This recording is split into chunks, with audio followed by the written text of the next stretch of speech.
Greetings. What is your friend, Mr. Jordan Brim, with another volume of Rhetoric Rant TV. I got hit with some inspiration and I just wanted to share it with you guys. Let me turn this TV off. I don't want to be distracted. Guys, pretty sure you heard just yesterday, Takeoff from the Migos was killed in Houston at a dice game. I believe at a bowling alley. That Jay Prince and Mob Ties, that's their little symbol if y'all don't know, Mob Ties. One of their events. It's very sad. I think I shut the tear almost today. But it's very sad. I've been following the Migos for a long time. Huge fan. And yeah, it's just a travesty. It's a travesty. So I said, what better time to, like Tupac Shakur said, even a rose can grow from concrete. Or it's a message in a bullet. It could be a message in a bullet. So I was speaking with my brother today, and I drew some inspiration. So I just was like, let me just look up some fun facts and just share this with you guys. And it's very sad. And I was just thinking about like what could lead up to the travesty of such a prominent star like Takeoff, an A-list celebrity, prominent young man, 28, murdered yesterday. And some things that I just wanted to piggyback off of or just shed light on is that I looked up some statistics. I'll get to the statistics last, but I was thinking about things that happened or transpired that led up to an incredible talent demise. And the things that I came up with on my rough draft right here is that bravado and attitude from young brothers, young sisters, strong people, weak people. Bravado meaning the show, attitude of misdirection, miscommunication of attitude of emotions can create chaos. Could create chaos and cause one to kill. So bravado, ooh, I'm the toughest, oh, I'm the alpha male, ha ha ha ha ha, can cause a lot of trouble and create chaos. And they got a lot of videos floating around on the internet, YouTube, a lot of people that caught things on the camera, and it's so sad because we live in a society where all this bad stuff is happening, and it's like, you're on camera, instead of being proactive, while somebody is lying there dead or, going through tremendous pain, our first reaction in the century that we living in is to pull out a cell phone and capture the essence of one's demise. And it's sad. So I seen a clip where Quavo, his, I don't know the family relation, whether it's nephew or uncle, he was discussing a basketball game with someone on a video on YouTube. And a moment later, they were back and forth. Oh, I don't care about basketball. And right after that, shots rang out and killed Takeoff. Now, Takeoff is, man, my stomach growling. Takeoff, they say, is very humble. He's one of the people that, stays out of everything. He really doesn't like doing interviews, according to a loved one of mine. The overall perception of Takeoff is that he's just very a humble guy. He stays out of everything. and he wasn't an intended, he wasn't the one that was really keeping up the nonsense. But I just was, just looking at the situation, and bravado and attitude can create chaos and killing. Then I thought about it, as drafting, and other thoughts that crossed my mind was the mismanagement of emotions or decision making can lead to demise.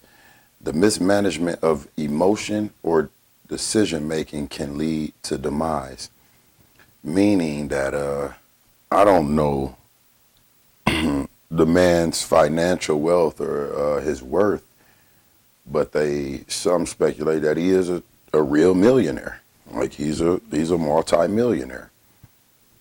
And I'm just thinking, like, with that type of money and that financial sophistication, why are you in a room shooting dice?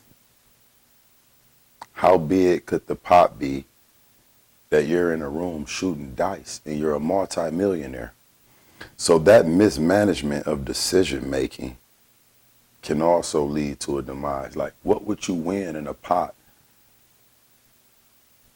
And you're financially set or in a good situation, So bad decision making is like the old saying, you can be at the wrong place at the wrong time, can be the last decision that you make. And it's unfortunate. It's unfortunate. Algorithm. Algorithm is a structure, a sequence, a feed. And usually I like to be ingenuitive and come up with topics that really people aren't thinking about or talking about. But, even this would be kind of algorithmic, talking about what is mainstream or where everybody's head is right now. So, you're seeing a lot of videos, a lot of emotions, a lot of different perceptions and POVs from different people. That is along the algorithm of things. So in my draft, I noticed that the internet perpetuates blacks killing blacks by notoriety or by notarizing these topics that seem so entertaining. It perpetuates a vicious and ugly cycle. By shedding light to it. The old saying, a lie isn't true until you shed light on it. Like, someone can say something that isn't true, but if you put your energy and time and emotion into it, that lie can surely seem as if it's reality, a true reality. So, it's entertaining to people right now. People think that, the internet perpetuates bad situations. Instead of us worrying about healing processes and solutions, it's better and it's more entertaining to talk about it and to be entertained by it instead of looking for solutions. A huge population, a huge percentage of, perpetuated viciousness going on. So the internet is very dangerous. It goes to what Kanye West is saying about the media. It's very dangerous. Also,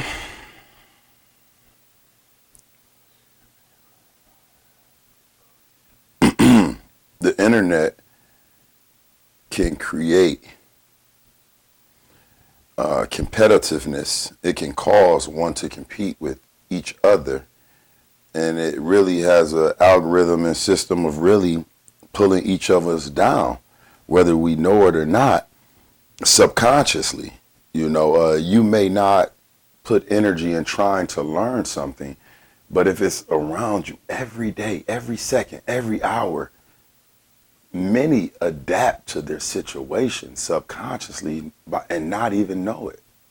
Like black men being incarcerated, You know, maybe the first 2, 3 years is one of a je ne sais quoi, unexplainable, undesirable. But after a while, you must adapt or get swallowed whole.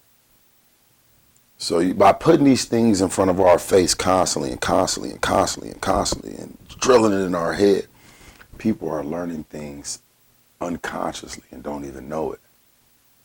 How to kill, how to hate, how to not love. And that's very sad as well.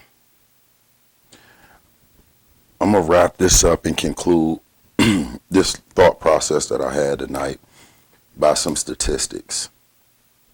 And I always see the black on black crime, and it's sad, black men killing black men. So I decided to look up how many, I went to USA Today, fact checked, and got these percentages, because I asked myself, like, do white people kill white people? I never really hear too many white people killing white people. So I went to USA Today and did a fact check. And I just want to give you all these quick statistics and I'll conclude it. According to USA Today, white killing blacks is 2%. Police killing whites is 3%. Police killing whites is 3%. Whites killing whites are 16%. Whites killing whites, 16%. Blacks killing whites is 81%. Black killing white is 81%. According to USA Today fact check. I don't know how true this is, but it says police killing blacks is 1%. Police killing blacks is 1%. Comparable, it's again, police killing whites is 3%. They say police killing blacks is 1%. In the drum roll